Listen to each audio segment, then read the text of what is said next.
Hi, this is Dennis with Second Chance Tackle. Today I can't wait to get started. KastKing has sent me a new reel for a review, and I can't wait to unbox this one. It's a reel that I've been looking forward to getting, to testing, and to, well, letting you know what I think of the reel, what the reel's features and functions are, and, well, whether it's something you want to consider purchasing or not. This is the KastKing Kapstan Elite Saltwater.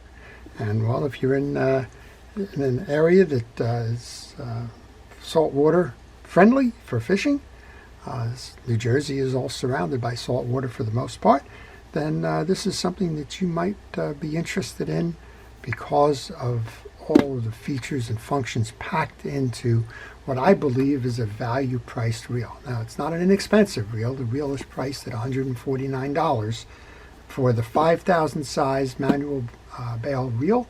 That's what we will be reviewing today. So stay watching, learn about the reel, see if it's something that interests you, learn a little bit more about how the reel is made, its contents, and the like. And well, if you're in the market for one, you can decide whether this is going to meet your needs. So again, it is the Kapstan Elite 5000, which is a saltwater-based reel. And well, get started. I always appreciate the way that the KastKing reels are boxed, and the attention to detail in terms of keeping it out of harm's way during delivery, during storage in warehouses, and shipping and the like. They've taken the time to do the packaging right. And I can't tell you how many times I'll open up a reel in the box and wonder how it made it through the day, no less how it made it through the manufacturer, being shipped, being stored, being displayed in retail, and so on. All right, this is the reel. It has a, as I mentioned, it has a nice cut to the reel profile packing. It is separated, so the handle is not on the reel to start. And my first impressions of the reel is, well, there was a reel I was in love with that's no longer made, that I thought was one of the best ones for the saltwater fishing at the time, and that was a Finor offshore series reel. And well, Finor is no longer Finor. It was acquired by Penn, and I don't believe they're even manufacturing reels these days under the Finor brand. Wow, proud history of that one, but unfortunately they're no longer available. But look at the package on this one. First of all, if you're buying a reel for cosmetics, this is a beautiful looking reel. It's got that silver gray, kind of a platinum finish on it, the pure silver and gold spool, very heavyweight manual bail, nice leverage handle. And so if you're judging a reel by its looks, and everybody says, you know, don't judge the book by the cover, right? But this is just one beautiful, smooth operating reel, pretty much in and out. Well, let's give you a little bit of an idea about what the features and the functions are of the reel. If you like these kinds of things, I want to encourage you to subscribe to my channel. If you do subscribe to my channel, you'll see that I review products frequently, but most of the time we're working on fishing reels, keeping them serviced, putting them back into service if they've failed, showing you how to do it yourself, and well, from time to time showing you what the latest on the market is and why that may merit your attention. This one is a saltwater reel. Saltwater reels generally will come with IPX ratings. What is an IPX rating? It is a rating about the water prevention, if you will, or deterrent properties within a reel. And that's very important in a saltwater environment. Saltwater is highly corrosive. You don't want it in your case. You don't want it affecting the gears. And well, to keep water out, they've come up with an IPX rating. What is IPX? For those of us that are nerdy, it's ingress, which means going into the reel, not egress, if you will, egress, going out. Ingress protection, and it has a rating of everywhere from 0. What's a 0? Well, it's one that has open spacing. Nobody would even rate a reel like this, I don't believe, but it would be a 0. You have open slots on both sides of the case. Water will freely move in and out of that. All the way up to an IPX 7, And the IPX 7 rating says you can dunk that reel at 3 feet underwater for 30 minutes and water will not get in the case. Well, this is not the 7. This is an IPX 6. Oh, by the way, what's the X? Glad you asked. The ingress protection is the I and the P. The X means that it's been unspecified for dust intrusion. Well, you're not going to use that necessarily on these types of reels, but there are other devices, there are instruments, there are other things where keeping dust out is important. This is an IPX 6. That means that it can be subjected to high blasts of jet streamed water, and it will keep it out of the case. So everything short of dunking this in the water for 30 minutes is going to kind of line up to what it is that you're looking for in a protection from a saltwater reel. This is not a light reel.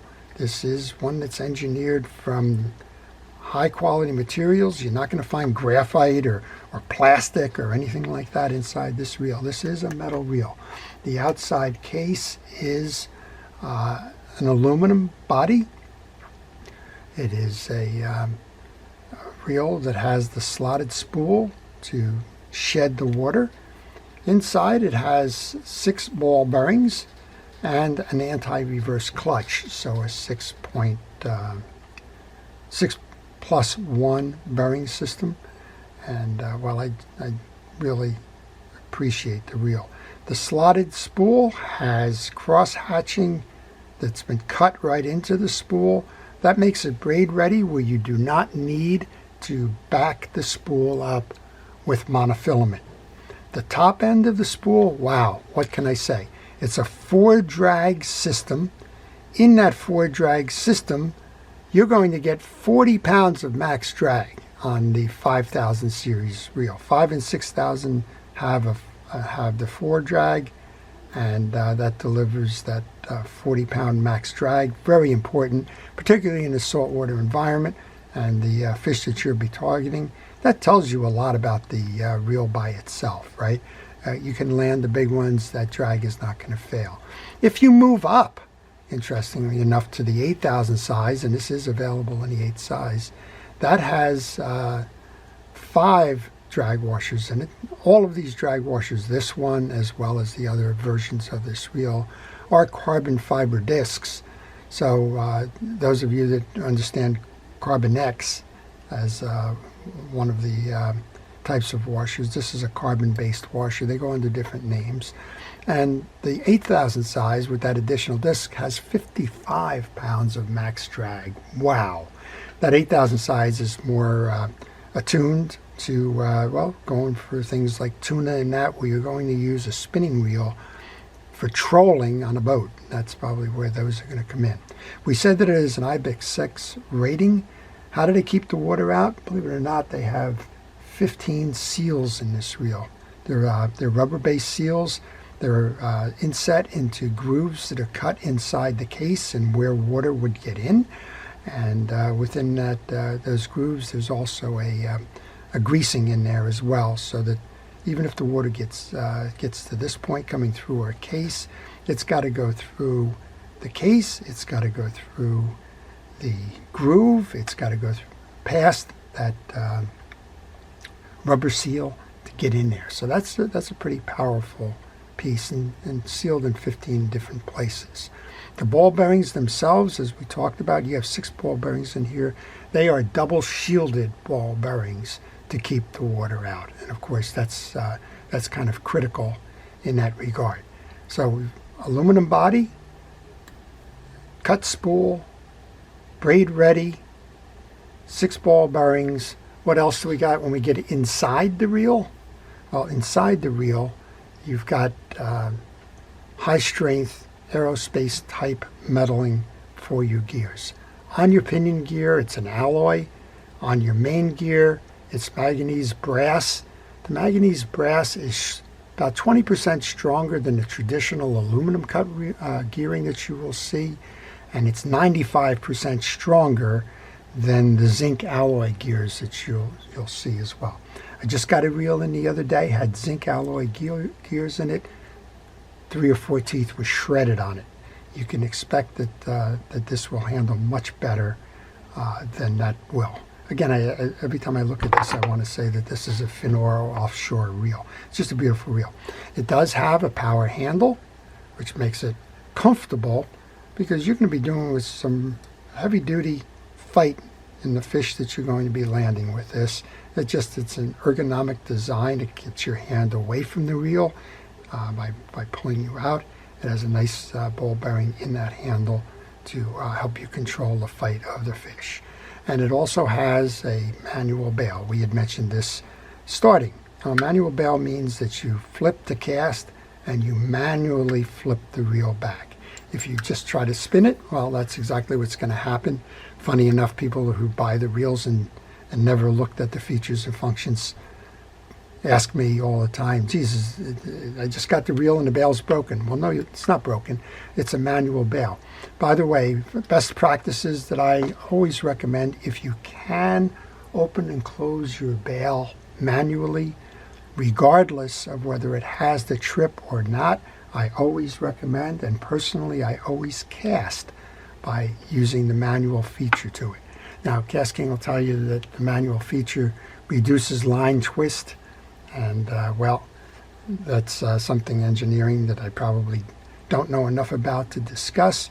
I know that, well, you don't have a fail in that brake, in that trip lever that's inside the reel if you're always casting and manually closing the bail. I think you save wear and tear on that all around.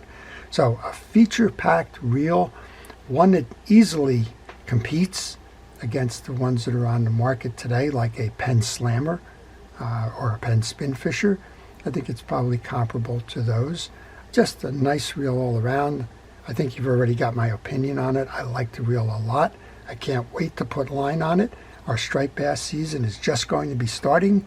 If it hasn't started in the last week or so, the weather here has been terrible lately, so it's been kind of hard to get out, but I can't wait to line this up. When you do use the line, it does have 15, 20, and 25 pounds as recommended. That's for monofilament, and let's just pick the midpoint at 20 pounds. It's going to handle 245 yards of line, certainly a lot more than you need. Monofilament wise, I think, well, I'm sorry, braid wise, well, I have it in MMs here, but you can generally think 150% capacity for braid versus mono in comparable braids. So I would say at 20 pounds, if you're going to 30-pound braid, you probably get 350 yards of line versus the 245 that's on here. And if I didn't mention it before, the gear ratio is 5.7 to 1. That is absolutely more than enough that you're ever going to need to bring those fish in to the beach or onto the boat. Well, I hope you've enjoyed the unboxing of the reel and a little bit of the discussion on the features and function. Again, I would recommend that you take a look at the reel if this is a reel that you're in the market for, if you're looking to find one that's well protected in a saltwater environment and at what will be an affordable price versus the competition that's out there, then it's certainly something that you want to consider. You can find more information on KastKing by going to the KastKing website. There's a link provided below in the description if you want to get there directly. Well, before I leave, I want to thank our first responders, our police, fire, safety, and rescue for everything it is that they do to keep us safe and out of harm's way. And I want to thank you for watching. Again, if you would like these types of videos, please subscribe. And if you like this video in particular, please leave a like in the section below. This is Dennis with Second Chance Tackle, wishing everybody a great day.